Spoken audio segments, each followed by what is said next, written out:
Assalomu alaykum, hurmatli televizor ko'rguvchilar. Yaxshimsizlar? Dunyo qurultiyi to'r televiziyasining kunlik xabarlar programmasiga hammanglar xush kelibsizlar. Men İftixar Abdurshid. Bugun chorshanba. Hurmatli ko'ruvchilar, tövəndə diqqətinizlər kunlik xabarlar programmamızning tafsilotida bo'lsin. Birleşken Devletler Teşkilatı Kişilik Hukuk Ali Komissarlık İşxanasının bayonotchisi Ravina Shamdasani mazkur komissarlık tarafidan Uyg'ur vaziyati haqida maxsus doklad e'lon qilinganligining 2 yillik munosabati bilan 27 avgust kuni bayonot e'lon qilib, Sharq Turkistonda ijro qilinayotgan qonun siyosatlarda yanada ko'plagan nuqsonlarning mavjud ekanligini ta'kidlash bilan birga, Xitoy hukumatini davlat bexatarlik qonuni bilan terrorizmga qarshi turish qonunini kishilik huquq prinsiplariga uyg'un holda qaytadan ko'zdan kechirib chiqishga, qiynash va boshqa kishilik huquq tajovuzchilik qilmishlari haqidagi ayblashlarga qarata tekshirish ilib berishga, shundaqla jiddiy tadbir qo'llanib, xohlagancha erkinlikdan mahrum qoldirilgan barliq insonlarni darhol ozod qilishga va g'oyib bo'lgan insonlarning kimligini dunyoga oshkorlashga chaqirgan edi.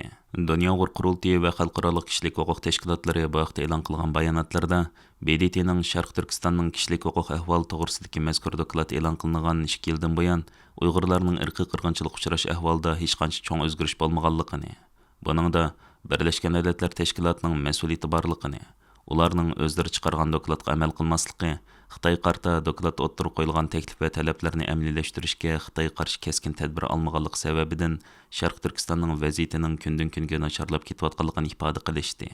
Birlashgan Davlatlar Tashkiloti Kishilik huquq oliy komissari Michel Bachelet ishxonasi 2022 yil 8 oyning 31 kuni doklad e'lon qilib, Xitoy hukumatining Uyg'ur va boshqa musulmonlarga yurgizayotgan vahshiyliklari insoniyat qarshi jinoyat shakllantirishi mumkin deb hukm chiqargan edi.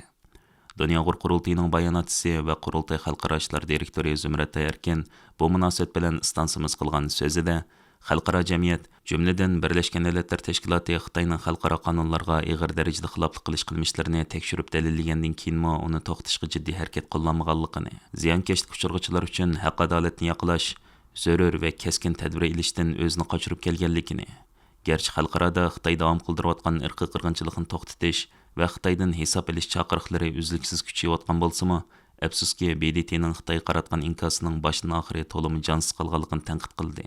Zumrat Tayarkin so'zda yana Birlashgan Davlatlar Tashkiloti Kishilik huquq oliy komissarlik ishxonasining Uyg'ur vaziyati haqidagi doklad e'lon qilingandan buyon Dolqin Ayso boshchiligidagi qurultay hay'atining Janvada BDT Kishilik huquq oliy komissari Volker Turk apandi bilan bir qancha qatim ko'rishib, Xitoyning Uyg'urlar qaratgan irqiy qirg'inchilik siyosatining bargan sir kuchib berayotganligini, navoda BDT Xitoy qarta jiddiy cheklash tadbiri qo'llanmagan taqdirda Sharq Turkistonda tiximzor insonlik tragediyalarining maydon keldiganligi haqida ogohlantirganligini, qurultay hay'atining yana BDT kishilik huquq kengashining har qatimliq yig'inlaridami o'zlarining bu xil talab va andishlarini izchil turda ta'kidlab kelganligini eskartib o'tdi.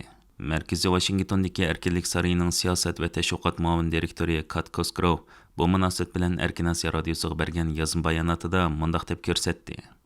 Buningdan 2 yil ilgari biz Birlashgan Davlatlar Tashkiloti Kishilik huquq oliy komissarlik ishxonasining Xitoydagi Uyg'urlar va boshqa Turkiy musulmonlar duch kelayotgan kishilik huquq dafsanchiligi to'g'risidagi dokladini qarshi olgan edik.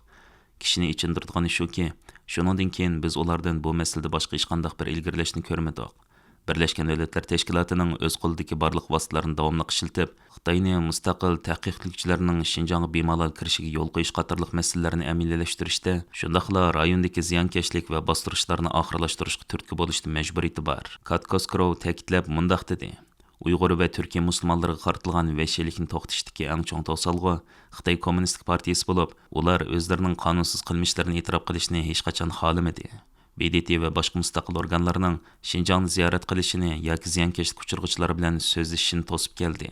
Xalqaro jamiyat Xitoy kommunist hukumatiga bo'lgan besimini davomli kuchaytirib, uning sistemlik ziyonkashlikni oxirlashtirishi hamda ularning jinoyatiga ko'z yumishdagi har qanday ta'sir kuchiga qarshi turish kerak. Kishilik huquq fondining bu vaqtda e'lon qilgan yozma bayonotida mundaq deyilgan: 2024 yil 8 oyda BDT kishilik huquq komissarligining Uyg'ur rayonining kishilik huquq vaziyatiga baho berganligiga 2 yil bo'ldi. Dokladda Xitoy hukumatining rayondagi Uyg'ur va boshqa yerlik musulmon millatlarning erkinligining keng ko'lamda xohlagancha dafsan qilganligi o'tirib qo'yilgan. Qandaqla bo'lmasin, xalqaro jamiyat rayonda davomlashayotgan irqiy qirg'inchilikni hal qilish uchun yetarli harakat qilmadi. Xitoy ijobiy dialogni davomli rad qildi. Aksiya chet el hukumat amaldorlari, jurnalistlar va ta'sir kuchiga ega kishilarni davlat o'rnashtirilgan tashviqot sayohatiga taklif qilib, Xitoy Kommunist partiyasining hukmronligidagi bu rayonning ittifoq, inoq va bexatar ekanligidek tashviqotiga o'rtoqlashishga chaqirdi. Kishilik huquq fondi xalqaro jamiyatdan Xitoyning texmi ko'p javobgarligini surishtirishni talab qiladi. Hamda Birlashgan Davlatlar Tashkiloti Oliy komissarining texmi keskin tadbir qo'llanib, dokladda o'ttirib qo'yilgan tavsiyalarni amaliyalashtirishni, Xitoyning Uyg'urlar qartilgan kishilik huquq dafsanchiligida ziyonkashlik uchirg'ichilarni adolatga erishtirishga to'liq kapolat qilishini talab qiladi. 22 avgust günü New York'ta turuşluq Tang Yuanjun ismli bir demokratçı Xitay 2018 yıldan 2023 yılgacha Xitay Davlat Xavfsizlik Ministerligining alayda jasus bo'lib ishlaganlik jinoyati bilan Amerika Adliya Ministerligi tarafidan ayıplendi. Ma'lum bo'lishicha, bu yil 67 yoshga kirgan Tang Yuanjun 1989 yildagi Tiananmen o'quvchilar namoyishida qatnashgan ekan. U shu sababli ayni vaqtda qo'lga olinib, 20 yillik qamoq kesilgan ekan. Ammo turmada 8 yil yotgandan keyin qo'yib berilib Amerikaga kelgan ekan. U Amerikada siyosiy panohlik tilab turib qolgandan keyin Amerikadagi demokratiyani ilgari surish tashkiloti, ya'ni NED qo'llagan Xitoy tashkilotlarining faoliyatlariga aktiv qatnashgan va hatto bir qism tashkilotlarga rahbarlik qilgan ekan. Amerika Adliya Ministerligining ayibnomasida deyilishicha, Tang Yuanjun Amerikada turib kommunist Xitoyga qarshi shaxs va tashkilotlarning uchurlarini, jumladan Xitoy demokratchilari va kommunist Xitoyga qarshi shaxslarning uchurlarini Xitoy Davlat Xavfsizlik Ministerligiga yetkazgan. U alayda il-xat adresi, shifrliq tor söhbati, qisqa uchur, ünsizlik paranglish qatorliq yo'llar bilan Xitoyga uchur yetkazgan. Bu xabar keng tarqalgandan keyin Uyg'ur, Tibet va Hong Kong masalasiga doir tashkilotlar ham kishilik huquq faoliyatchilari jiddiy inkas qaytarishgan.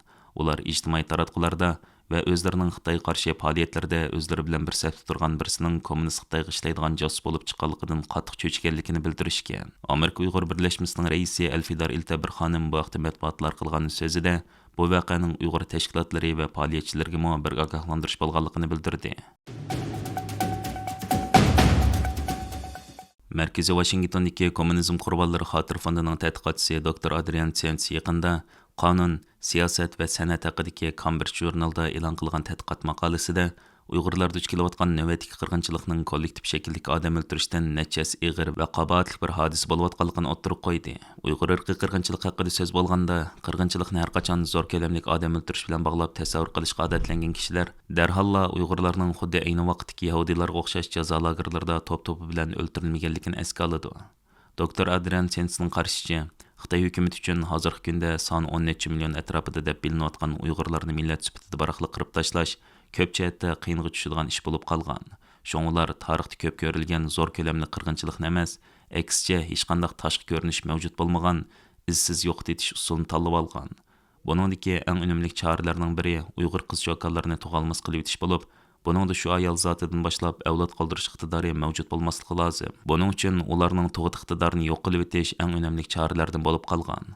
Dәл шундaq bo'lganlik uchun mayli lagerlarda bo'lsin yoki lager teshidagi majburiy to'ylashtirish tadbirlarida bo'lsin va yoki atalmish tuqqan bo'lish nomida Xitoylarni Uyg'urlarning uylariga o'rinlashtirishda bo'lsin, jinsiy zo'ravonlik birdek bosh nishon bo'lib qolgan. Bu hol mohiyat jihatda Xitoy davlatining lagerlarda keng avj olgan jinsiy zo'ravonlik ko'z yumishidagi bir muhim sababga aylangan. Normal ahvolda bir rayondagi aholining tug'ut va o'lim nisbati orqali nopusning tabiiy ko'payish surati hisoblab chiqiladi. Ammo Adrian Tsens 2019 yili Sharq Turkistondagi lagerlarni tekshirish jarayonida 2015 yildan 2018 yilgacha bo'lgan aralıqda Uyg'ur nopusining tabiiy ko'payish suratining 73% chekinib ketganligini, bu ahvolning 2019 yilida xuddi shu suratda davom qilayotganligini bayqagan. 2020 yilga kelganda Xitoy hukumati nashr qilib kelayotgan Xinjiang statistika yilnomasi 2020 yildan boshlab har qaysi viloyat va noillarning tug'ut nisbati haqidagi uchurlarni e'lon qilmas bo'lib olgan. Adrian Tsens bu vaqtda to'xtalib mundaq deydi: Uyg'ur nopusining tug'ut nisbatidagi bu xil chekinish Xitoy Xalq Jumhuriyatining tarixida ko'rilib boqmagan. Dunyo tarixida bundaq ish bo'lib boqmagan. Bu xil chekinish bir qism rayonlarda 2015 yil boshlangan bo'lsa-mu, 2017 yili va 2018 yili birdilla tezlashdi. 2019 yildan boshlab yuqori pallaga chiqishga boshlagan chekinish 2020 yilda to'xtamadi. Buningga umum jihatdan qaraydigan bo'lsak, Uyg'ur nopusining ko'payishi umuman 0 saviyada, ba'zi rayonlarda 0 ning ostida bo'ldi.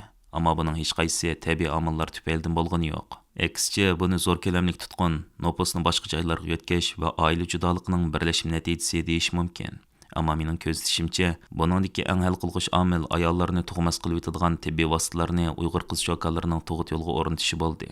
bu xil vositalarga qo'shilib majburiy homila tushirish va boshqa tug'ut cheklash tadbirlari tufaylidan mush xil g'oyat zo'r chekinish ko'rildi. 2018 yildan tortib planliq tug'ut xiloflik qilishni nolga tushirish degan shior Sharq Turkistonda umumlashishga boshlagan edi. Hurmatli ko'ruvchilar, yuqorida diqqatingizga kunlik xabarlar programmamizning tafsilotini sundik. Keyin qitimliq sonimizgacha ko'rishguncha omon bo'lgaysizlar. Stansimizning YouTube kanaliga a'zo bo'lishni unutmang. Xayr xo'sh.